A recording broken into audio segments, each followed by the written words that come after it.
दोस्तों नमस्कार, मैं इसके नंदन आप सभी का स्वागत है इस लुसेंट ऑब्जेक्ट के सीरीज में। तो दोस्तों मैंने साइंस से शुरू किया और साइंस में आपका बायोलॉजी हो रहा है और बायोलॉजी में आप पहला जो चैप्टर हम लोग कर चुके हैं। ठीक है, पहला चैप्टर जो शाखाएं थी, प्रमुख शाखाएं थी, उसको आप जाकर के देख लीजिएगा, प्लेलिस्ट बनाया हुआ है। तो अब देखिए इसका पहला क्वेश्चन देखते हैं। पहला नंबर क्या कर रहा है कि निम्नलिखित में से किसे किसे वर्गीकी का पितामह कहा जाता है। तो वर्गीकी का पितामह किसे कहा जाता है? तो यहाँ पर देखिए लिनियस, कैरोलस लिनियस को। थियोप्रेस्टस को क्या कहा जाता है? तो वनस्पति विज्ञान का जनक कहा जाता है। अरस्तु को जो है जंतु विज्ञान प्लस बायोलॉजी का जनक कहा जाता है। चलिए द्विनाम पद्धति यहाँ पूछता है, द्विनाम पद्धति के प्रतिपादक कौन है? तो यहाँ पर देखिए एंगलर है, थियोप्रेस्टस है और लिनियस है। तो आपका कौन आंसर हो जाएगा? तो यहाँ पर लिनियस होगा। ठीक है, थियोप्रेस्टस वनस्पति विज्ञान का। और तीसरा देखिए वर्गीकरण का प्राकृतिक सिस्टम किस वनस्पति वैज्ञानिक के प्रस्तुत किया, यानी किसने प्रस्तुत किया? तो यहाँ पर देखिए भारतीय है, जर्मन है, स्वीडिश है और ब्रिटिश है। तो आपका 3 का हो जाएगा सी, स्वीडिश। तो लिनियस जो है स्वीडन का वैज्ञानिक था। चौथा देखिए पुष्पी पादपों को रखा गया है। तो पुष्पी पादपों को किस में रखा गया? तो यहाँ पर देखिए फेनोरोगेमस है, तो इसी में रखा गया है। ठीक है मेरे भाई। और उसके बाद देखिए यहाँ पर देखिए पांचवा क्या है? अपुष्पीय पादपों को रखा गया है। तो अपुष्पीय पादपों को किस में रखा गया? तो क्रिप्टोगेमस में रखा गया है। ठीक है, अब देखिए यहाँ पर क्या टेरिडोफाइटा है और यहाँ पर ब्रायोफाइटा है। तो यह सब थेलोफाइटा संघ का जो है, थेलोफाइटा जब पढ़िएगा आप वहां पर थेलोफाइटा, ब्रायोफाइटा, टेरिडोफाइटा, ठीक, तो उसमें आप प्लांट किंगडम में देखिएगा। फेनोरोगेमस तो अभी देखिए वर्गीकरण की आधारीय इकाई क्या है? तो अब बताइए वर्गीकरण की आधारीय इकाई, तो इसका जो हो जाएगा आपका जाति होगा। तो सबसे पहले नीचे जाति होता है तो स्पीसीज होगा। आपका आंसर हो जाएगा सी, 6 का। उसके बाद देखिए 7वां क्या कहता है कि हाइड्रोफाइटस होते हैं। तो हाइड्रोफाइटस, हाइड्रो जो है रूटवर्ड होता है जो जल के लिए आता है, तो यहाँ पर जलीय पौधा हो जाएगा। उसके बाद देखिए द्विनाम पद्धति का अभिपर्याय है पौधे के नामों को 2 शब्दों में लिखना जो बताते हैं उनके। तो अब देखिए यानी जो है कह रहा है कि द्विनाम पद्धति यदि किसी का वैज्ञानिक नाम आप लिखिएगा तो 2 नाम से बनता है, एक वंश का और उसके बाद जो है जाति का। तो वंश और जाति का, तो पहले वंश का नाम लिखेंगे उसके बाद जाति का नाम लिखेंगे, या लिनियस के द्वारा बताया गया है। आप जानते हैं द्विनाम पद्धति में। चलिए आगे बढ़ जाते हैं हम लोग। आप सभी लोग चैनल को सब्सक्राइब कर लीजिएगा। अब अगला क्वेश्चन देखिए क्या कह रहा है। अब 9वां नंबर देख लीजिए। जिन पौधों पर बीज बनते हैं किंतु पुष्प नहीं लगते, बीज बनते हैं किंतु पुष्प नहीं लगते, और देखिए अनावृत बीजी है, ब्रायोफाइटस है, टेरिडोफाइटस है और आवृत बीजी है। तो यह आपका कौन सा हो जाएगा मेरे भाई? तो यह हो जाएगा अनावृत बीजी। ठीक है, अब चलिए ब्रायोफाइटा को क्या कहा जाता है? यहाँ पर देखिए ब्रायोफाइटा है, तो उसके बाद इसे पादप जगत का उभयचर कहा जाता है, उभयचर। तो उभयचर पादप जगत का। टेरिडोफाइटा को क्या कहा जाता है? पादप जगत का सरीसृप कहा जाता है। इसको जरूर याद रखिएगा मेरे भाई। ठीक है, चलिए आगे चलते हैं। 10वां देखिए जीवाणु की खोज किसने किया था? तो यहाँ टेमिन है, लिवेनहॉक है, तो लिवेनहॉक हो जाएगा। ठीक है मेरे भाई। फ्लेमिंग जो है यह क्या किया था? Alexander Fleming. तो प्रतिजैविक यानी एंटीबायोटिक का खोज किया था। ठीक है, अब चलिए 11वां नंबर देखिए जीवाणु से संबंधित निम्न कथनों में कौन सही है? तो अब देखिए सभी जीवाणु स्वपोषी होते हैं, सभी जीवाणु विविध पोषी होते हैं, अधिकांश जीवाणु विविध पोषी होते हैं किंतु कुछ स्वपोषी होते हैं। और डी में देखिए सभी जीवाणु प्रकाश संश्लेषी होते हैं। तो अब बताइए इसका आंसर क्या हो जाएगा मेरे भाई? तो आपका सी नंबर हो जाएगा। अधिकांश जीवाणु विविध पोषी होता है और किंतु कुछ जो है स्वपोषी होता है, यानी कुछ जो है खुद से भोजन बनाता है जिसमें क्लोरोफिल पाया जाता है। अब अगला क्वेश्चन देखिए 12 नंबर। जीवाणुओं को पौधे जो है माना गया क्योंकि इसमें पौधा क्यों इसको माना गया? क्योंकि ये गति नहीं कर सकते, इनमें कठोर कोशिका भित्ति होती है, ये विखंडन द्वारा गुणन कर सकते हैं, ये सभी जगह पाए जाते हैं। तो अब बताइए इसका आंसर क्या होगा? तो आपका नंबर होगा बी, ये कठोर कोशिका भित्ति पाई जाती है। आप जानते हैं कि प्लांट सेल में जो है कोशिका भित्ति पाया जाता है। अब देखिए 13 नंबर क्वेश्चन क्या रहा है, जीवाणुविक कोशिकाओं में नहीं होता है। तो जीवाणुविक कोशिकाओं में क्या नहीं होता है मेरे भाई, तो अब देखिए इसका आंसर क्या हो जाएगा, तो यहाँ पर आपका होगा सूत्रकणिका। सूत्रकणिका क्या क्या है, मतलब इसका हिंदी होता है इंग्लिश माइटोकॉन्ड्रिया, माइटोकॉन्ड्रिया यह होता है, इसी को सूत्रकणिका के नाम से जाना जाता है। तो अब यही आपका आंसर हो जाएगा। चलिए अब कोशिका भित्ति जानते हैं, प्लांट सेल में होता है। राइबोसोम को क्या कहता है, प्रोटीन का फैक्ट्री, और जीव द्रव को कहता है जीवन का भौतिक अधिकार, आधार, अधिकार नहीं मेरे भाई, भौतिक आधार। चलिए अगला क्वेश्चन जो एक्सप्लेन करने लायक है मैं उसको करूंगा। अब देखिए क्या कहता है, जीवाणुओं की साधारण आकृति क्या होती है। अब बताइए साधारण आकृति जो है जीवाणुओं की क्या होती है, तो 14 नंबर आपका क्वेश्चन होता है। तो यहाँ पर देखिए 6 रूपी, तो साधारण जो जीवाणु होती है वह 6 रूपी होती है। कोमारूपी भी होता है जीवाणु, सॉरी गोल भी होता है मेरे भाई, स्फेरिकल होता है, लेकिन साधारण कहेगा तो 6 रूपी। अब देखिए जो जीवाणु आकार में सबसे छोटे होते हैं वह क्या क्या कहलाते हैं, तो जीवाणु जो आकार में छोटा होता है वह क्या कहलाता है, तो यहाँ पर आपका गोलाणु कहलाता है। क्या कहलाता है, गोलाणु कहलाता है। अब चलिए एक गोल जीवाणु कहलाता है, तो गोल जीवाणु क्या कहलाता है मेरे भाई, तो यहाँ पर हो जाएगा आपका 16 नंबर है, तो 16 नंबर का सी हो जाएगा, कोकस होगा। क्या होगा, कोकस होगा। ठीक है, अब चलिए अगला देखिए, एक सर्पिल जीवाणु को कहते हैं, तो सर्पिल जीवाणु यहाँ देखिए डिप्लोकोकस है, कोकस है, बेसिलस है और एस्पाइरिलम है। तो अब बताइए इसका आंसर आप लोग क्या होगा, तो आपका 17 नंबर का आंसर हो जाएगा मेरे भाई डी, एस्पाइरिलम होगा। ठीक है, तो सर्पिल जीवाणु कौन होता है, एस्पाइरिलम होता है। चलिए अगला क्वेश्चन देखते हैं। बस मेरा उद्देश्य है आपका प्रैक्टिस करवाना, आप प्रैक्टिस करते रहिए। ठीक है मेरे भाई, पूरा सीरीज लुसेंट का यहाँ पर डलेगा। अब देखिए 18 नंबर क्वेश्चन क्या कर रहा है कि वास्तविक केंद्रक किस में अनुपस्थित होता है। अब बताइए जो वास्तविक केंद्रक जिसमें अनुपस्थित रहेगा वह प्रोकैरियोटी में आ जाएगा। तो देखिए कवक आता है तो नहीं आता है, लाइकेन नहीं आता है, अब हरे शैवाल है, तो हरे शैवाल जो है मेरे भाई यह भी आपका जो है क्या होता है, नहीं आता है, जीवाणु आता है। तो जीवाणु आपका आंसर हो जाएगा। 19 नंबर, निम्नलिखित में से कौन सर्वाधिक संख्या में पाए जाते हैं, तो बताइए शैवाल है, कवक है, जीवाणु है और कीट है। तो सर्वाधिक संख्या में आपका कौन पाया जाता है, तो यहाँ पर जीवाणु पाया जाता है। कौन, जीवाणु। अब चलिए यहाँ देखिए शैवाल है, शैवाल पादप है, कवक भी एक प्रकार का क्या है, पादप है, चूंकि प्लांट किंगडम में आप इसको पढ़ते हैं।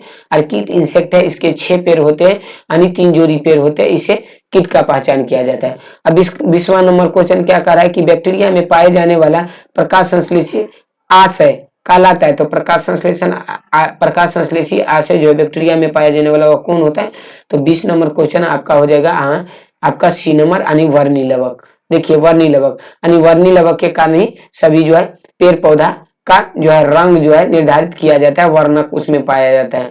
अब चलिए पाश्चर प्रसिद्ध है, तो पाश्चर यानी जो है किसके लिए प्रसिद्ध है, तो मेरे भाई आप आंसर बताइएगा यहाँ पर, तो आपका होगा रोगों की जर्म थ्योरी के लिए कौन, तो पाश्चर प्रसिद्ध है। ठीक है, प्रोटीन संश्लेषण किसमें, तो राइबोसोम में। अब चलिए अगला क्वेश्चन, निम्न में से सबसे छोटे जीवाणु कौन है, तो बताइए सबसे छोटे जीवाणु कौन है, तो यहाँ पर देखिए माइकोप्लाज्मा है, यही सेल है, सबसे छोटा सेल है, और यही आपका आंसर हो जाएगा। ठीक है, यहाँ विषाणु है जो सजीव एवं निर्जीव की बीच की कड़ी होती है, यहाँ ईस्ट है, ईस्ट एक प्रकार का कवक है, फुंद है।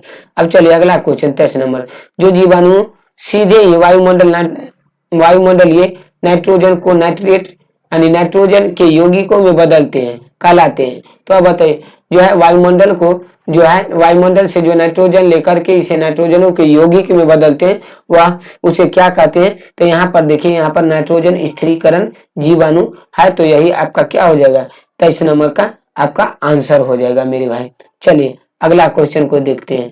अब चलिए यहाँ पर 24 नंबर का था मूल ग्रंथियों पाई जाती है, तो मूल ग्रंथियां किस में पाई जाती है, तो अब देखिए यहाँ पर आंसर क्या हो जाएगा। पहले ऑप्शन देखिए, कुछ लेग्यूमिनेसी पादपों तथा कुछ अन्य पौधों में भी, केवल कुछ लेग्यूमिनेसी पादपों में, सभी लेग्यूमिनेसी पादपों में, किंतु अन्य पौधों में कभी नहीं, और सभी पौधे में। तो अब बताइए 24 नंबर आपका है क्वेश्चन, इसका आंसर क्या होने वाला है, तो आपका ए हो जाएगा, कुछ लेग्यूमिनेसी पादपों में, कुछ लेग्यूमिनेसी पादपों में। अब चलिए अगला क्वेश्चन देखते हैं मेरे भाई। इसी तरह आप सभी लोग प्रैक्टिस करते रहिए, चैनल को जरूर सब्सक्राइब कर लीजिएगा। अब देखिए 25वां नंबर क्वेश्चन है। अब यह क्या कर रहा है कि देखिए, सब अधिक नमक वाले आचार में जीवाणु जीवित नहीं रह पाते, क्योंकि अब क्यों नहीं जीवित रह पाते, तो ये जीव द्रव्य कुंचित हो जाते हैं और इस तरह मर जाते हैं। तो यही आपका आंसर होगा। जीव द्रव्य इसका क्या होता है, कुंचित हो जाता है और इस प्रकार से यह क्या होता है कि मर जाता है। तो पहला नंबर ऑप्शन ही इसका आपका आंसर होगा। चलिए अब अगला क्वेश्चन को देखते हैं। 26 नंबर आपका क्वेश्चन है, मानव आंत में क्या में पाया जाने वाला जीवाणु कौन है। तो मानव के आंत में पाया जाने वाला जीवाणु कौन है, तो देखिए एसररिशिया कोलाई, यानी कोलाई जो है आपको देखिएगा, कोलाई नामक जो है जीवाणु पाया जाता है। ठीक है मेरे भाई, किस में, तो छोटी आंत में। अब चलिए अगला क्वेश्चन देखते हैं। ठीक है, अगला क्वेश्चन आंत में पाया जाता है। अब देखिए तपेदिक, तपेदिक क्या है, तपेदिक टीबी उत्पन्न करने वाले जीवाणु कौन है, तो माइक्रो बैक्टीरियम ट्यूबरकुलोसिस होता है। तो यही हो जाएगा आपका। ठीक है, आगे चलते हैं। साल्मोनेला जो है यह जो है टाइफोसी टाइफाइड के कारण होता है। चलिए अगला क्वेश्चन। अब कहता है भोजन की विषाक्तता उत्पन्न होती है। तो अब बताइए भोजन की विषाक्तता किसके द्वारा उत्पन्न होती है, तो यहाँ पर आपका हो जाएगा क्लोस्ट्रीडियम बोटुलिनम।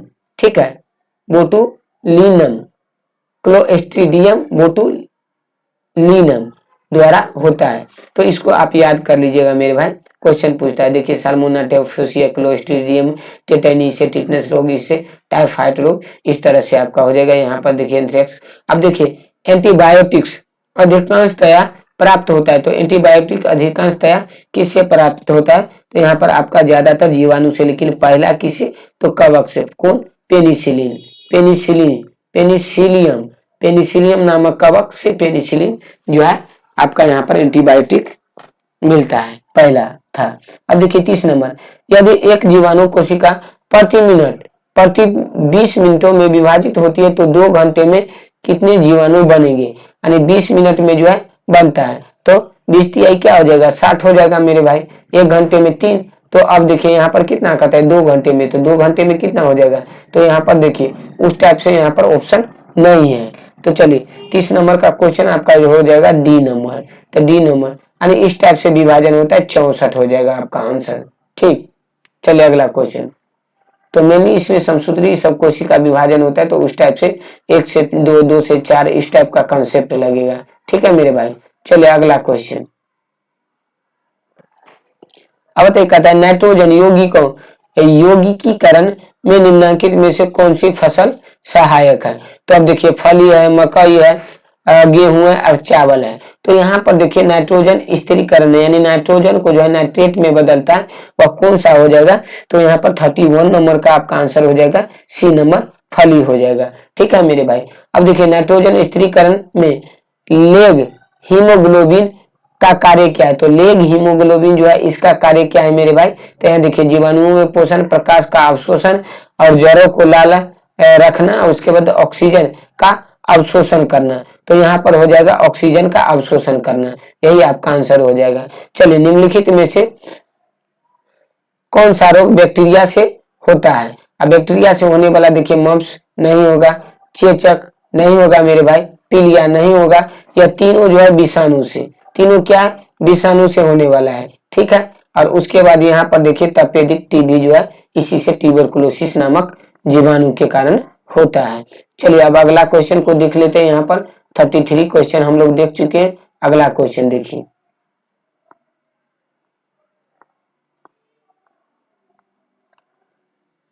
सभी लोग सब्सक्राइब कर लीजिएगा। अब देखिए अगला क्वेश्चन 34, मृदा में धान की पैदावार बढ़ाने वाला मुक्त जीवी जीवाणु कौन है। तो मृदा में धान की पैदावार को बढ़ाता है। तो अब बताइए राइजोबियम है, एजिटोबैक्टर है, उसके बाद एजेटोबैक्टर है और एनाबीना है। तो कौन सा आपका आंसर हो जाएगा मेरे भाई, तो यहाँ पर हो जाएगा एनाबीना, एनाबीना। ठीक है, चलिए अगला क्वेश्चन देखते हैं। अपरशीतन खाद परिरक्षण में मदद करता है। तो अब देखिए जीवाणुओं को मारकर जैव रासायनिक अभिक्रिया की दर को कम कर, उसके बाद एंजाइम क्रिया नष्ट कर, उसके बाद खाद्य पदार्थ को बर्फ की परत से ढक कर। तो अब बताइए प्रशीतन में परिरक्षण कैसे किया जाता है? तो आपका 35 नंबर है, तो आपका यहाँ पर हो जाएगा बी नंबर आंसर। जैव रासायनिक अभिक्रिया की दर को कम करके इसका परिरक्षण किया जाता है। ठीक, अब देखिए अब अगला क्वेश्चन क्या है मेरे भाई, 36 नंबर, दही जमाने में निम्नलिखित में से किस सूक्ष्म जीव का प्रयोग किया जाता है? तो यहाँ पर देखिए लैक्टोबैसिलस है, यही हो जाएगा मेरे भाई। अगला चलिए, निम्नलिखित में से किसके द्वारा दूध खट्टा होता है? तो अब बताइए निमेटोड है, वायरस है, बैक्टीरिया, तो बैक्टीरिया के द्वारा दूध खट्टा होता है। चलिए दूध के दही रूप में जमने का कारण यहाँ बैक्टीरिया और बैक्टीरिया का नाम यहाँ लैक्टोबैसिलस। अब कहता है दूध के दही के रूप में जमने का कारण क्या है? तो अब देखिए यहाँ पर स्टेफिलोकोकस है, खमीर है, लैक्टोबैसिलस है, तो यही आपका हो जाएगा। माइकोबैक्टीरियम तो होगा नहीं मेरे भाई, यह तो है टीबी का। अब देखिए निम्न में से कौन सा सजीवी नाइट्रोजन यौगिकीकरण जीवाणु है? अब देखिए एजेटोबैक्टर है, स्यूडोमोनास है, जेंथोमोनास है और राइजोबियम है। तो यहाँ पर आपका क्या हो जाएगा, 39 नंबर का हो जाएगा राइजोबियम। ठीक है, अब चलिए अगला क्वेश्चन चलते हैं। अगला, सर्वप्रथम विषाणु की खोज किसने की थी? तो सर्वप्रथम विषाणु की खोज किसने की थी? तो यहाँ पर देखिए इवानो वास्किया, स्टेनले स्मिथ है और उसके बाद स्टॉकमैन है। उसके बाद क्या है मेरे भाई, स्टॉकमैन है। तो सर्वप्रथम जो किया था इवानोवास्की के द्वारा किया गया था। चलिए अगला क्वेश्चन,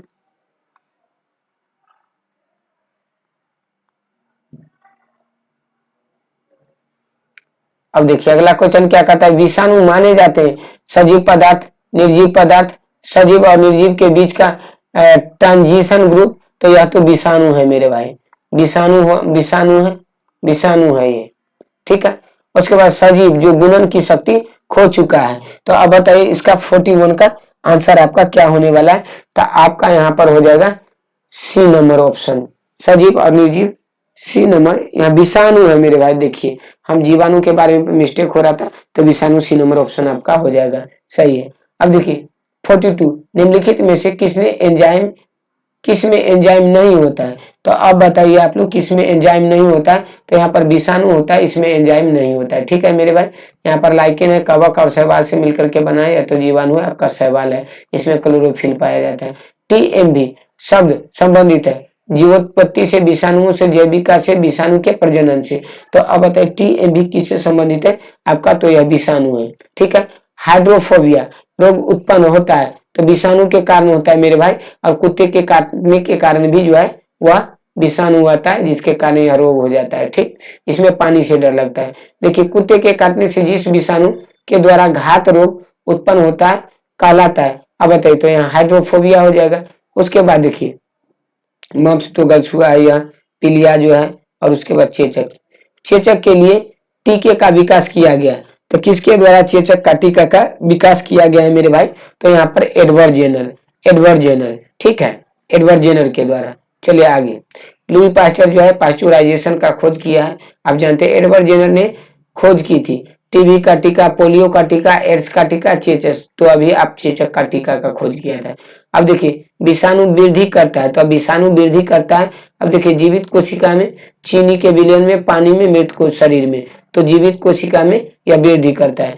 ठीक है, एनवायरमेंट में ऐसे रहता है तो यह ऐसे निर्जीव रहता है, और जब किसी जो है जीव के शरीर में जाता है तो वहां पर क्या होता है, एक्टिव हो जाता है मेरे भाई, और जीवित हो जाता है। तो इसीलिए इसे सजीव और निर्जीव के बीच की योजक कड़ी भी कहा जाता है। अब चलिए अगला क्वेश्चन में चलते हैं।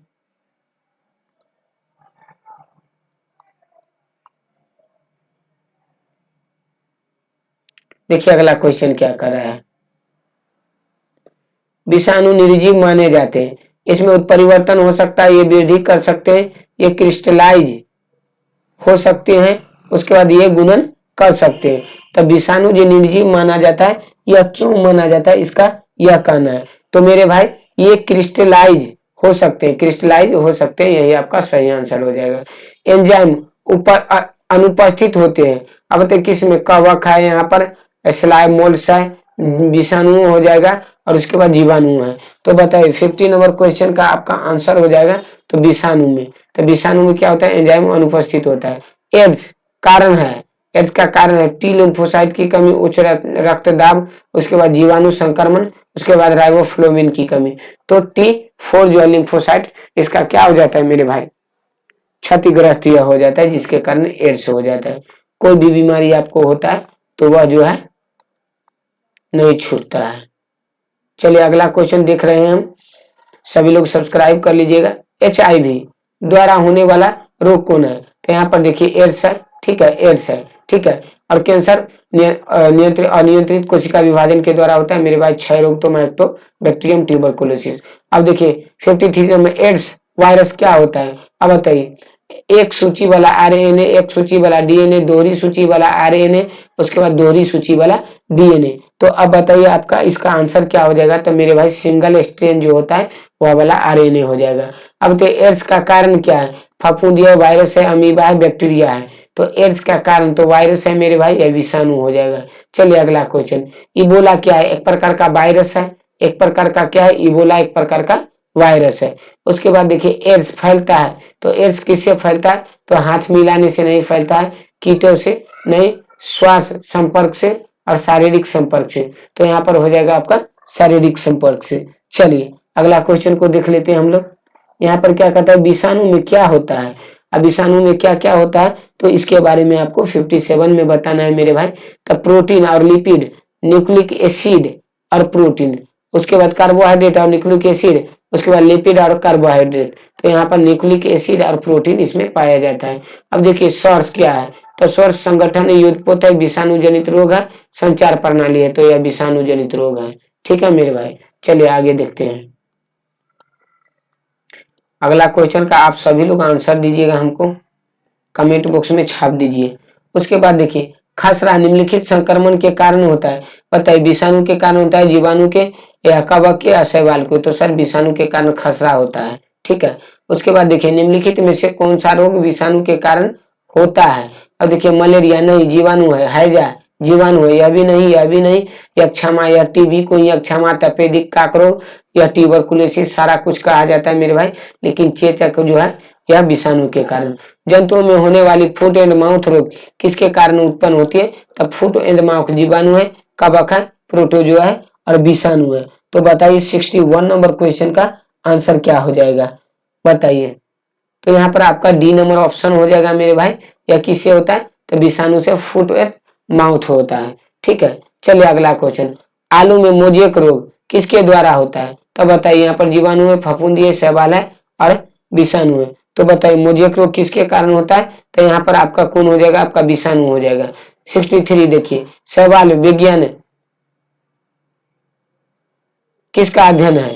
तो शैवाल विज्ञान किसका अध्ययन है? यहाँ पर तो शैवाल का होगा, इसमें क्या बड़ी सी बात है 63 का। चलिए अब अगला क्वेश्चन बताइए आप लोग यहाँ पर हमको कि शैवाल लौ की कोशिका भित्ति किसकी बनी होती है? तो शैवालों की कोशिका भित्ति किसकी बनी होती है? तो देखिए काइटिन है, सुबेरिन है, सेलुलोज है, क्यूटिन है। तो शैवाल एक प्रकार का पौधा है ना, तो पौधा है तो सेलुलोज, ठीक है मेरे भाई। इसी तरह से आपको कंसीडर करना है। अब चलिए काइटिन यहाँ बात कर रहा है, तो काइटिन किसका? तो कवक। काइटिन किसका? कवक। कवक की कोशिका भित्ति काइटिन की बनी होती है।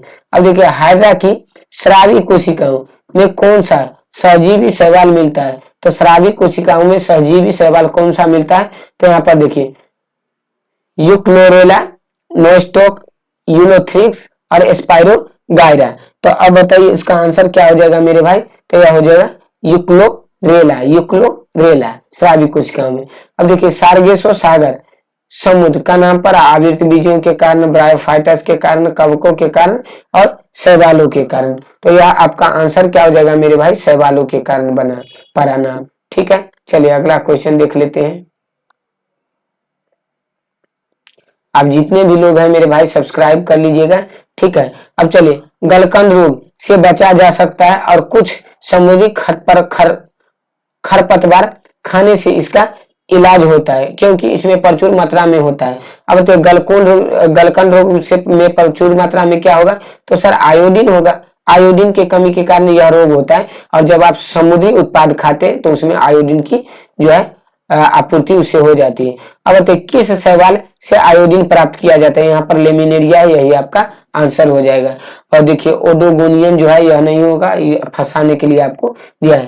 देखिए 69 नंबर क्वेश्चन का देखिए क्या है कि केल्प प्राप्त होता है अब बताइए केल्प क्या है, यह समुद्री उत्पाद है, तो समुद्री शैवालों से प्राप्त होता है केल्प। ठीक है मेरे भाई, अब चलिए आगे चलते हैं। अब देखिए निम्नलिखित में से कौन सा स्वपोषित स्वपोषित है, स्वपोषित यानी खुद से जो भोजन बनाता है। देखिए तितली है, शैवाल है, मशरूम है, टिड्डा है, तो स्वपोषित कौन हो जाएगा, शैवाल हो जाएगा, क्योंकि इसमें क्लोरोफिल पाया जाता है। ठीक है मेरे भाई, चलिए अगला क्वेश्चन। अब क्लोरोफिल पाया जाता है तो वह प्रकाश संश्लेषण कर सकता है, भोजन बना सकता है। अगला क्वेश्चन को देख लेते हैं। चलिए आ जाइए यहाँ पर, एक चैप्टर को एक ही दिन में निपटा देंगे मेरे भाई, इसी तरह से पूरा जो है सभी सब्जेक्ट का करेंगे। अब बताइए निम्नलिखित में से कौन सा एक जीव चावल की फसल के लिए जैव उर्वरक का कार्य करता है। तो अब बताइए चावल की फसल के लिए जैव उर्वरक का कार्य कौन करता है, तो नील हरित शैवाल है। नील हरित शैवाल यानी ब्लू ग्रीन एल्गी। अब चलिए कहता है अंतरिक्ष कार्यक्रम में ऑक्सीजन की आपूर्ति को नियंत्रण करने के लिए प्रयुक्त किए जाने वाले एक कोशिकीय शैवाल का नाम क्या है, तो यह है आपका क्लोरेला। क्या है मेरे भाई, इसको अंतरिक्ष यात्री ले जाता है ऊपर में अपना ऑक्सीजन की आपूर्ति के लिए। अब बताइए लाल सागर का लाल रंग किसके उपस्थिति के कारण होता है, तो यह शैवाल, उसमें लाल शैवाल होता है जिसके कारण जो है लाल सागर कहा गया है। अब तो एगार एगार यानी अगर अगर जो है किससे प्राप्त होता है, एगार एगार का, तो अब बताइए इसका आंसर क्या हो जाएगा मेरे भाई, तो एगार एगार आपका शैवाल है, इसी से प्राप्त होता है, तैयार किया जाता है। अब 75 नंबर जो है क्वेश्चन है, वनस्पति जगत के गैर हरित विषम पोषित पौधे कौन है, गैर हरित। ठीक है, यानी जिसमें क्लोरोफिल नहीं पाया जाता, यह उसका बात कर रहा है। तो आप बताइए यहाँ पर जो है फंजाई यानी कवक में क्लोरोफिल नहीं पाया जाता, यही आपका आंसर होगा। तो इसी तरह से देख लेना है बस। 76 देखिए कवकों की कोशिका भित्ति किसकी बनी होती है, तो आप जानते हैं कि मैं पहले अभी करवा चुका हूं, तो काइटिन की बनी होती है कवक की कोशिका भित्ति। अब देखिए कवकों द्वारा रिजर्व संचित भोज्य पदार्थ किस रूप में संचित होता है, तो जैसे हम लोग में होता है उसी तरह, तो ग्लाइकोजन के रूप में कवक में भोज्य पदार्थ संचित होता है, जैसे मनुष्य में होता है। ठीक है मेरे भाई, अब देखिए सभी कवक सदैव क्या होते हैं, स्वपोषी होता है, विविध पोषी, मृतोपजीवी, परजीवी। तो यह क्या होता है मेरे भाई, तो यह सेप्रोफाइटिक होता है। क्या होता है, कहा गया सेप्रोफाइटिक नहीं, विविध पोषी होता है मेरे भाई, विविध पोषी। हालांकि कवक तो मृतोपजीवी होता है, लेकिन कह रहा है कि कवक सदैव क्या होता है, यानी कोई भी परिस्थिति में यह क्या होता है, विविध पोषी होता है। चलिए अगला क्वेश्चन को देखते हैं।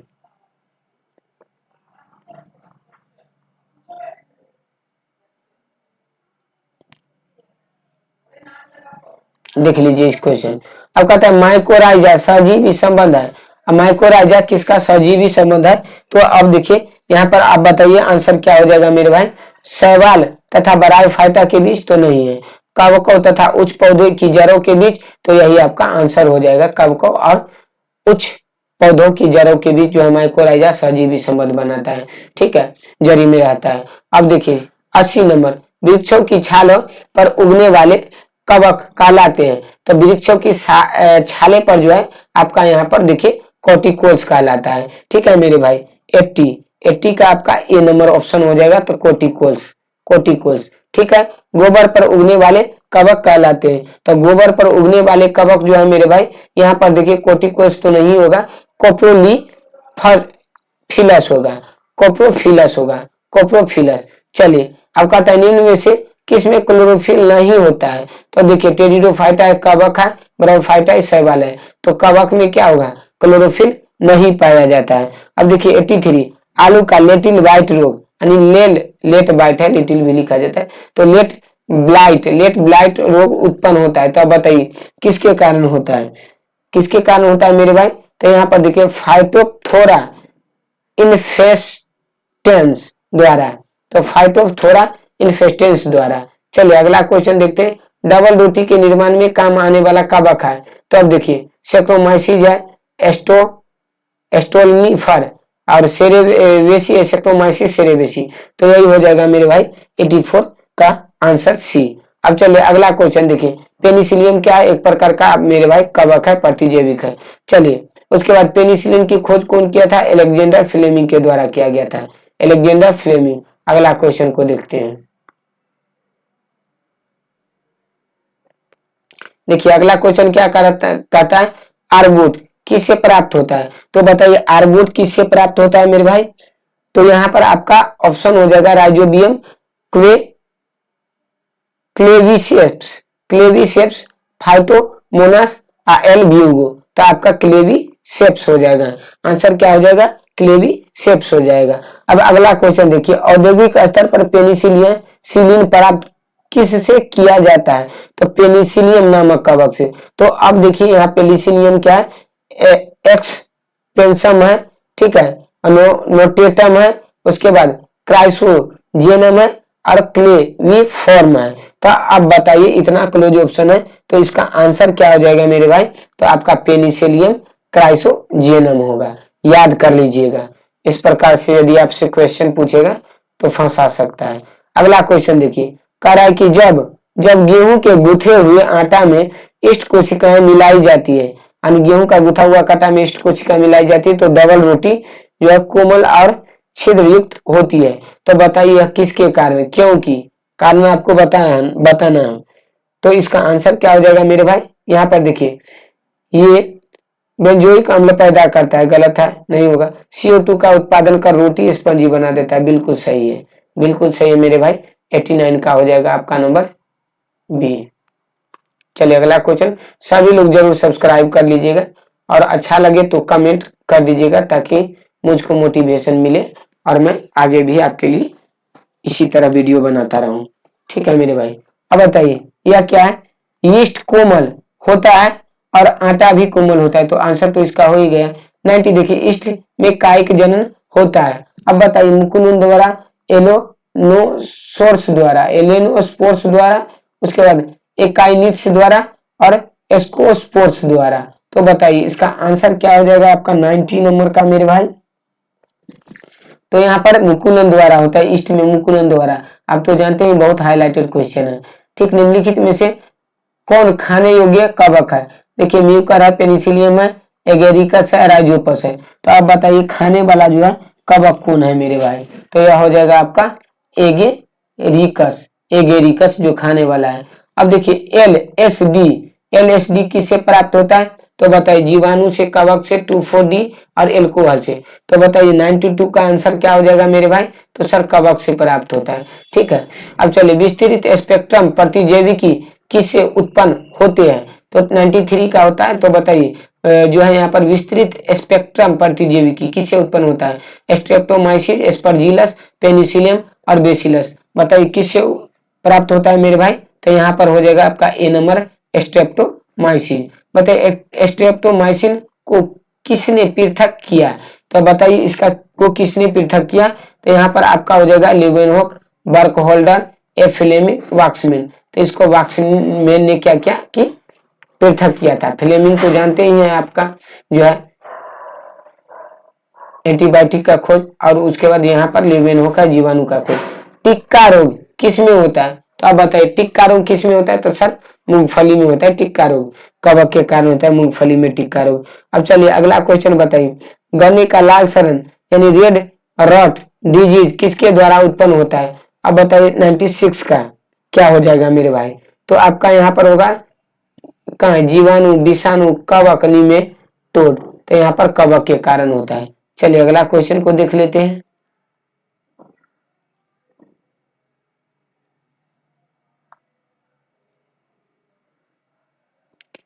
सेवन नंबर है क्वेश्चन। बताइए सामान्य खाद्य छत्रक क्या होते हैं?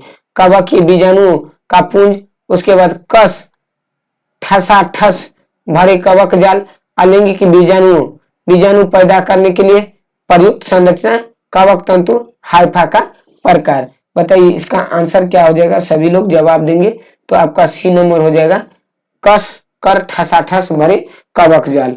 सामान्य खाद्य छत्रक का मतलब होता है। अगला क्वेश्चन, मशरूम क्या है मेरे भाई? मशरूम कवक है एक प्रकार का। अब देखिए प्रथम वियुक्त प्रतिजैविकी कौन है? तो प्रथम देखिए यहाँ पर वियुक्त यानी किससे हुआ था? तो यहाँ पर पेनिसिलिन से बना था। ठीक है मेरे भाई। चलिए सी नंबर ऑप्शन हो जाएगा। एथलिक फुट नामक बीमारी किसके कारण? फुट एंड माउस जो हुआ था वह जो है वायरस के कारण मेरे भाई, वायरस, और यह जो है फंगी के कारण यानी कवक के कारण होगा। चलिए निम्नलिखित में से कौन सा एक कवक एवं उच्च पादप की जड़ों के बीच उपयोगी कार्यात्मक संबंध को दर्शाता है। अब बताइए यह आंसर क्या हो जाएगा। 101 का जैव उर्वरक है, कोरोलाइड जड़ है, लाइकेन है, माइकोराइजा है। तो इसका आंसर क्या हो जाएगा मेरे भाई। चलिए तो इसका आंसर हो जाएगा आपका माइकोराइजा।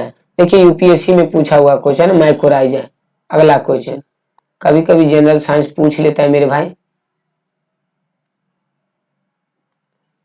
अगला क्वेश्चन एप्लाविस किससे बनते हैं। तो बताइए एप्लाविस किससे बनते हैं मेरे भाई। तो यहाँ कवक है, जीवाणु है, शैवाल है, विषाणु है। तो कवक के कारण बनते हैं, ठीक है, कवक से।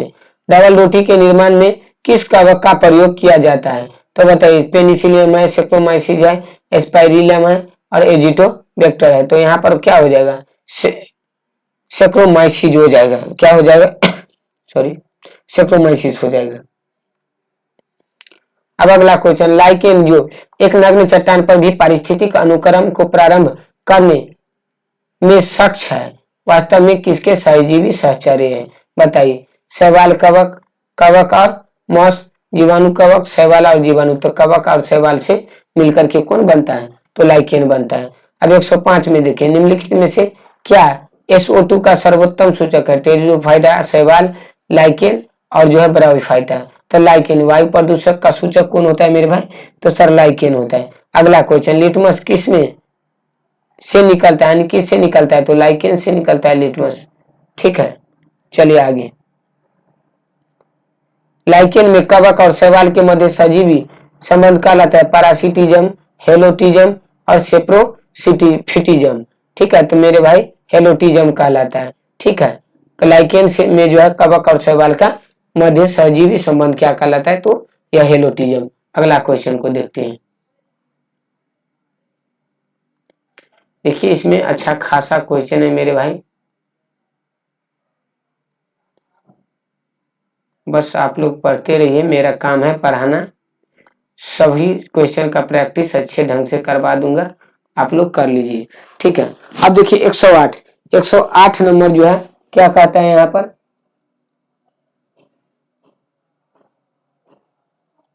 देखिए पेड़ों की छालों पर उगने वाला लाइकेन को क्या कहते हैं। तो पेड़ों की छाले पर तो कॉर्टिकोल्स हुआ था मेरे भाई। 108 नंबर का क्या हो जाएगा, कॉर्टिकोल्स, ठीक। चलिए अगला क्वेश्चन आप सभी लोग बताइए। अब यहाँ पर देखिए चट्टानी स्तरों पर लाइकेन का विकास को क्या कहते हैं। तो चट्टानी स्तरों पर लाइकेन का विकास क्या कहलाता है, कॉर्टिकोल्स, सेक्सिकोल्स, लिग्निकोल्स और टेरिकोल्स। तो इसका आंसर क्या हो जाएगा मेरे भाई, तो यह हो जाएगा आपका सेक्सिकोल्स। तो चट्टानी स्तरों पर यानी पेड़ों की छाल पर कौन उगेगा, तो कॉर्टिकोल्स, और चट्टानों पर क्या उगेगा, सेक्सिकोल्स। अब बताइए जापान में लोग किस लाइकेन को सब्जी के रूप में खाते हैं। तो बताइए जापान में किस लाइकेन को सब्जी के रूप में खाते हैं। तो आंसर क्या हो जाएगा मेरे भाई, यहाँ पर इंडोकार्पन को खाते हैं। किसको, इंडोकार्पन को खाते हैं। मिर्गी का औषधि किस लाइकेन से बनाया जाता है। तो परमेलिया है, लोबेरिया है, रोजेला है और उसके बाद लोकोनेरा है। तो अब बताइए इसका आंसर क्या हो जाएगा मेरे भाई, परमेलिया हो जाएगा, परमेलिया। अब बताइए वनस्पति जगत में निम्नलिखित में से किसको जल स्थलचर यानी उभयचर कहते हैं। बताइए किसको जल स्थलचर उभयचर कहते हैं। 112 नंबर क्वेश्चन का। तो आपका यहाँ पर आंसर हो जाएगा मेरे भाई ब्रायोफाइटा। कौन होगा, ब्रायोफाइटा, यानी जल और स्थल दोनों में रहता है। जल के स्थानों पर मूल भास पाया जाता है जिम्नोस्पर्म, टेरिडोफाइटा, एंजियोस्पर्म और जो है ब्रायोफाइटा। तो बताइए मूल जल किस में पाया जाता है मेरे भाई, तो यहाँ पर जो हो जाएगा आपका ब्रायोफाइटा में, ब्रायोफाइटा, ठीक है मेरे भाई। चलिए अगला क्वेश्चन। ब्रायोफाइटा में सम्मिलित है liverwort, fern, liverwort, moss, moss और फर्न, इनमें से कोई नहीं। तो अब बताइए इसका आंसर क्या हो जाएगा मेरे भाई, तो लिवरवर्ट और मॉस हो जाएगा। कौन होगा, लिवरवर्ट और मॉस। बीजों की प्रकृति किससे उत्पन्न होती है, यानी किसमें बीजों की प्रकृति उत्पन्न होती है। शैवाल में, कवक में, ब्रायोफाइटस में, टेरिडोफाइटस में। तो क्या हो जाएगा आंसर इसका मेरे भाई, तो इसका आंसर हो जाएगा टेरिडोफाइटस में। बीजों की प्रकृति किसमें उत्पन्न होती है, तो इसी में होती है।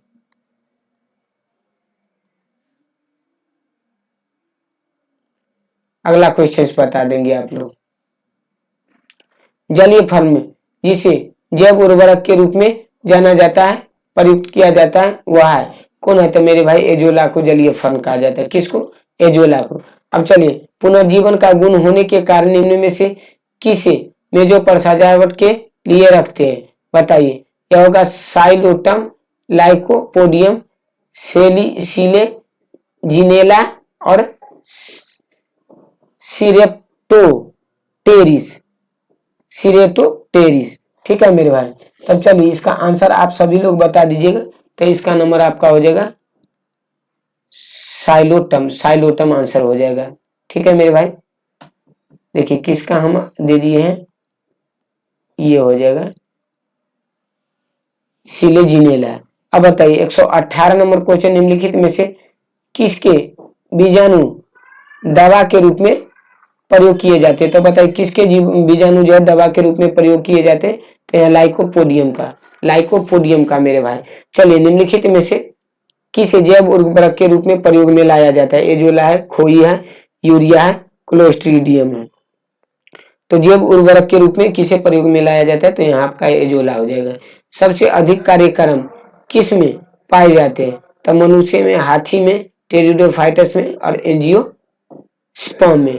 तो सबसे अधिक क्रोमोजोम किस में पाया जाता है, तो यहाँ पर आपका हो जाएगा टेरिडोफाइटा में, ठीक है मेरे भाई, टेरिडोफाइटा में। चलिए अब अगला क्वेश्चन को देख लेते हैं।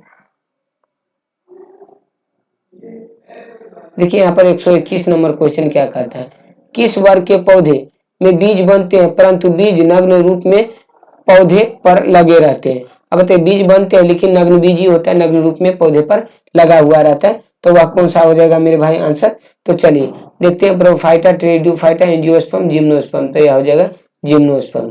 कौन सा हो जाएगा, जिम्नोस्पर्म हो जाएगा, ठीक है। चलिए आगे बढ़ते हैं। अब बताइए संसार का सबसे लंबा पौधा कौन है। द्विबीजपत्री, एक बीजपत्री, जिम्नोस्पर्म और टेरिडोफाइटस। तो बताइए कौन सा हो जाएगा आंसर। तो सी नंबर होगा, जिम्नोस्पर्म होगा। सबसे लंबा पौधा जिम्नोस्पर्म से संबंधित है। अब जिम्नोस्पर्म का मेवा किसे कहा जाता है। अब देखिए साइकस को, सेली, सीले, जिनेला, चिलगोजा और कोनिफर। तो चिलगोजा को कहा जाता है, ठीक है मेरे भाई, चिलगोजा को कहा जाता है। अगला क्वेश्चन अब कहता है कोरेलाइड जड़ें पाई जाती है तो किस में, चीर में, साइकस में और उसके बाद लाइकोपोडियम में और डायोप्टेरिस में, डायोप्टेरिस में। अब बताइए 124 का आंसर क्या हो जाएगा मेरे भाई। तो सर साइकस होगा। साइकस को क्या कहता है, जीवित जीवान बीजांड भी कहा जाता है, ठीक है, सबसे बड़ा, ठीक मेरे भाई। अब बताइए सबसे बड़ा बीजांड किस में होता है। तो सबसे बड़ा कोकस में, नीटम में, साइकस में, पाइनस में। तो सबसे बड़ा किस में हो जाएगा, तो साइकस में हो जाएगा। चलिए अगला क्वेश्चन, चिलगोजा किससे प्राप्त हो जाता है। तो अब बताइए सिकोया, पाइनस और साइकस। तो साइकस से जो है चिलगोजा प्राप्त होता है। चिलगोजा किससे होता है, तो साइकस से। अब अगला क्वेश्चन बताइए साबूदाना किससे बनाया जाता है। तो साबूदाना किससे बनाया जाता है मेरे भाई। तो यहाँ पर देखिए साइकस है, साइकस से साबूदाना बनाया जाता है, ठीक। दमा एवं खांसी के रोगों में काम आने वाली औषधि इफेड्रीन, इफेड्रीन किससे प्राप्त की जाती है। तो बताइए इफेड्रीन किससे प्राप्त की जाती है। साइकस है, जूनिफर है, उसके बाद हाई इफेड्रा है और पाइनस है। तो बता दीजिए इसमें आंसर क्या होने वाला है मेरे भाई। तो आपका आंसर हो जाएगा सी नंबर, इफेड्रा, इफेड्रा। चलिए कौन एक जीवित जीवाश्म के नाम से जाना जाता है। तो साइकस को क्या कहा जाता है, जीवित जीवाश्म के नाम से भी जाना जाता है। अगला क्वेश्चन देखते हैं। सभी लोग चैनल को सब्सक्राइब कर लीजिएगा। लूसेंट का सभी सब्जेक्ट का यदि आपको ऑब्जेक्टिव करना है तो प्रैक्टिस, ठीक है मेरे भाई। चलिए अब यह देखिए क्या है, विषाणु वायरस क्या है, कोशिकीय, अकोशिकीय, एकोशिकीय, बहुकोशिकीय। तो अब बता दीजिए आप लोग कि इसका आंसर क्या हो जाएगा मेरे भाई। तो यह अकोशिकीय है, एकोशिकीय है। अब देखिए तेल प्रदूषण के नियंत्रण में प्रयुक्त होने वाला सुपर बग क्या है। अब बताइए कवक विकृति, जलपिस्सू, उसके बाद जीवाणु विकृति और उसके बाद शैवाल विकृति। तो क्या इसका आंसर हो जाएगा। तो आपका हो जाएगा यहाँ पर जीवाणु विकृति, जीवाणु विकृति, तेल प्रदूषण के नियंत्रण में प्रयुक्त होने वाला सुपर बग। चलिए अगला क्वेश्चन देखते हैं मेरे भाई। अब बताइए निम्नलिखित में कौन प्रदूषक संकेतक पौधा है, यानी प्रदूषक संकेतक कौन है। तो लाइकेन है। या प्रदूषण का संकेत करता है। ठीक, अब चलिए अगला क्वेश्चन देखते हैं। 33 नंबर, 133, निम्नलिखित में से किसे जैविक खाद के रूप में प्रयुक्त किया जाता है? तो बताइए जैविक खाद के रूप में किसे प्रयुक्त किया जाता है? तो यहाँ पर एजोला को जैविक खाद के रूप में प्रयुक्त किया जाता है। किसको किया जाता है मेरे भाई? एजोला को जैविक खाद के रूप में प्रयुक्त किया जाता है। तो चलिए यह पूरा जो है 133 नंबर क्वेश्चन जो है आपका 133 क्वेश्चन आपका जो है प्लांट किंगडम से मेरे भाई, प्लांट किंगडम से लूसेंट में, और यही से पूरा क्वेश्चन चाहे कोई भी एग्जाम आप दीजिए, वन एग्जाम सब में रहेगा, यहाँ तक कि बीपीएससी में भी रहता है क्वेश्चन। तो आप सभी लोग जो है प्रैक्टिस करते रहिएगा, क्योंकि प्रैक्टिस ही आपको जो है रिजल्ट तक पहुंचा देता है। तो प्रैक्टिस ही पहुंचाता है, तो आपको प्रैक्टिस करना जरूरी है। यदि रिजल्ट चाहिए तो आप चैनल से जुड़ करके प्रैक्टिस कर सकते हैं। चलिए अब मिलते हैं हम लोग नेक्स्ट क्लास में कल। आप सभी को बहुत बहुत धन्यवाद।